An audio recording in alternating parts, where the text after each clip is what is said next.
दैत्य गुरु शुक्राचार्य जी हैं, जिन्होंने मृत संजीवनी विद्या के प्रभाव से मरे हुए सारे दैत्य जिंदा कर लिए।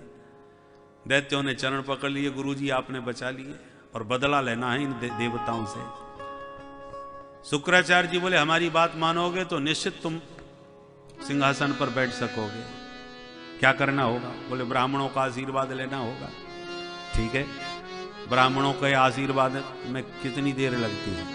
चकाचक बढ़िया रबड़ी मालपुआ तस्मई खिलाओ और बढ़िया लिफाफा पकड़ाओ, फिर देखो महाराज गर्जना के साथ शरीर वर्चस्वमायो समारोग्य माविधात, तब आशीर्वाद बरसने लगता है। बिना खाए पिए महाराज आशीर्वाद दो। भैया कभी कोई साधु आवे और ब्राह्मण आवे तो पहले आसन, फिर बासन, फिर रासन, फिर भाषण। बोलो राधे राधे। राधे राधे। पहले तो आसन बिछाओ, बढ़िया आदर दो। आसन, बासन, कुछ वस्त्र आदि भेंट करो। फिर रासन, भोजन पानी बढ़िया चकाचक होना चाहिए, शुद्ध घी गाय का। और जब चकाचक राशन मिल जाता है और फिर जब पेट में बढ़िया बढ़िया रबड़ी तस्मई जाती है, तब फिर उनका भाषण सुनो, बढ़िया आशीर्वाद करो। आशीर्वाद भी मिलेगा और सारे मनोरथ सिद्ध होंगे।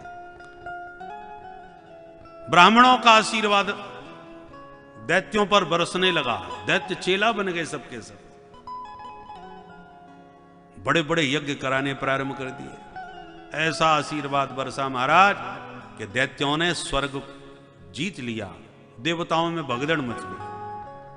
ब्राह्मणों के आशीर्वाद के बल पर स्वयं देवगुरु बृहस्पति जी ने कहा देवताओं तुम्हारी भागने में ही भलाई है, क्योंकि इस समय ब्राह्मण सब दैत्यों के पक्ष में खड़े हैं और ब्राह्मणों से विरोध तो भगवान भी नहीं ले सकते, इसलिए तुम भाग ले आओ, इसी में भलाई है। तब देवताओं को भागना पड़ा। शुक्राचार्य जी ने कहा दैत्यों से तुम्हें कुर्सी मिल गई, सिंहासन पर बैठा दिया ब्राह्मणों के आशीर्वाद से, अब फटाफट 100 यज्ञ कर लो तो तुम्हें कोई हटाने वाला नहीं है, तुम पक्के शतक्रतु हो जाओगे। तब यज्ञ बड़े बड़े प्रारंभ कर दिए बलि ने। अब उधर देवताओं की माता रोने लगी। कश्यप जी से कहा महाराज मेरे बच्चे सब भटकते फिर रहे हैं जंगलों में, क्या करूं?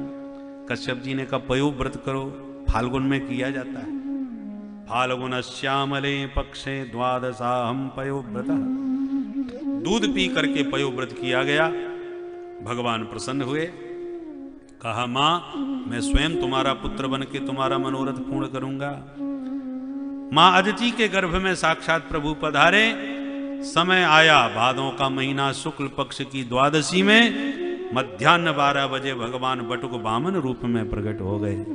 बोल वामन भगवान की जय। तम बटुम वामनम दृष्ट्वा मोदमाना महर्षय। वामन भगवान का बटुक रूप देख करके महात्मा मुग्ध हो गए। धूमधाम से यज्ञोपवीत संस्कार हुआ। ब्राह्मणों का सर्वोत्कृष्ट संस्कार है यज्ञोपवीत। वैसे तो 16 संस्कार हैं, किंतु यज्ञोपवीत ब्राह्मणों का विशेष संस्कार है। ब्रह्मा जी ने अपना कमंडलू वामन भगवान को दे दिया। बालक का जब जनेऊ संस्कार होता है तो कुछ न कुछ लोग भिक्षा देते हैं। अन्नपूर्णा मैया ने भिक्षा प्रदान करी, कुबेर ने पात्र भेंट किया, आकाश ने छत्र भेंट किया, पृथ्वी ने पादुका भेंट करी। जो मिला वो गुरुदेव को सौंप दिया।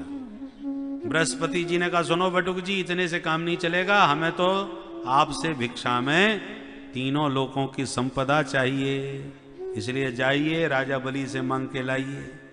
जो आ गया गुरुदेव। चटपट खड़ाऊ करते हुए वामन भगवान पहुंच गए बलि के द्वार।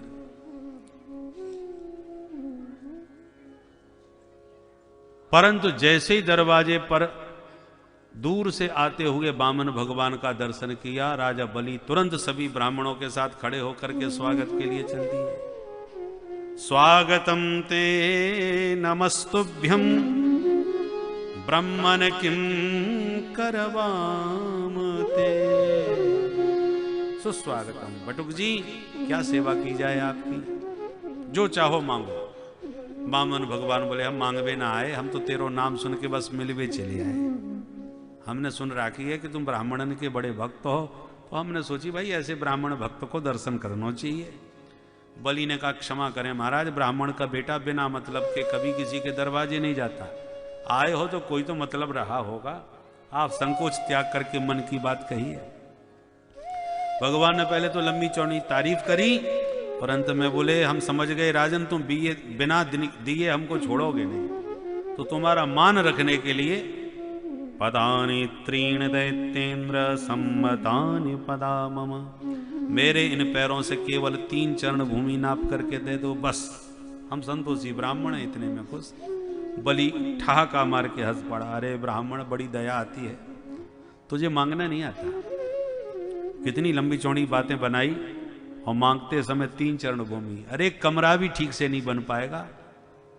मांगना है तो अच्छा मांगो, मुझसे मांगने वाले को जिंदगी में दोबारा हाथ नहीं पसारना पड़ता। भगवान बोले, राजन तुम सब कुछ दे सकते हो, हमें पता है, पर हम भी तो संतोषी ब्राह्मण हैं। 3 चरण वो इसलिए मांग लिए कि एक जगह आसन लगा करके आराम से बैठेंगे, भजन करेंगे। नहीं तो आजकल कहीं भी बैठो, जिसकी जगह होती है वही आंख दिखाता आ जाता है, ए बाबा उठो। हम कहते हैं भैया भजन करके चले जाएंगे। बोले नहीं नहीं, अभी भजन कर रहे हो, कल हनुमान जी ला के बैठाओगे, दूसरे दिन से मंदिर बनाना चालू, इसलिए कहीं और पधारो। तो लोग अपने स्थान पर ठीक से शांति से भजन भी नहीं करने देते। तो 3 चरण भूमि अपनी होगी तो शांति से भजन कर पाएंगे, और हमें कुछ नहीं चाहिए। बलि ने कहा, मान गया, मैंने बहुत ब्राह्मण देखे पर आप जैसा नहीं देखा। और शुक्राचार्य जी की आंख चढ़ गई। मैंने भी बड़े बड़े अष्टोत्तर करवाए हैं, बड़े बड़े ब्राह्मणों को देखा, पर ये पहली बार दिखाई पड़ा है। ये बौना बटुक ब्राह्मण कहां से आया है? ध्यान लगा करके देखने लगे।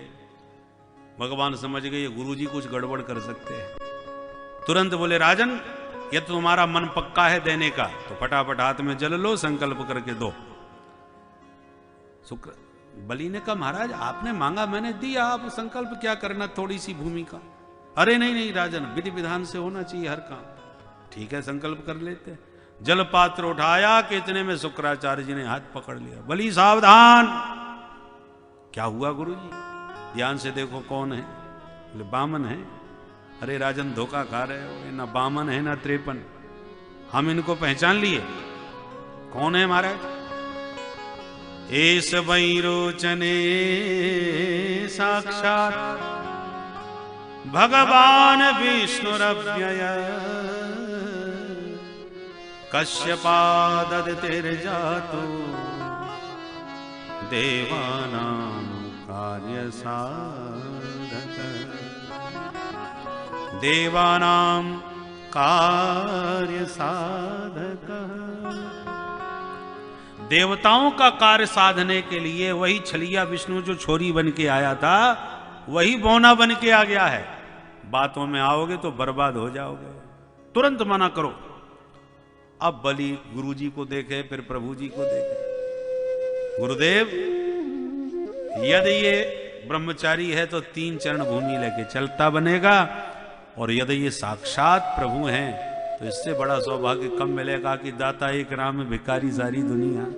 सारा संसार जिससे हाथ पसारता है वो जगदीश मेरे सामने हाथ पसार रहा है, मैं तो मना करने वाला नहीं। अब गुरुजी गर्मी खा गए, शाप दे दिया, अचरात भ्रष्यते श्रिया। गुरु अवज्ञा करता है मूर्ख, जा तू श्रीहीन हो जा। शाप दे के चले गए।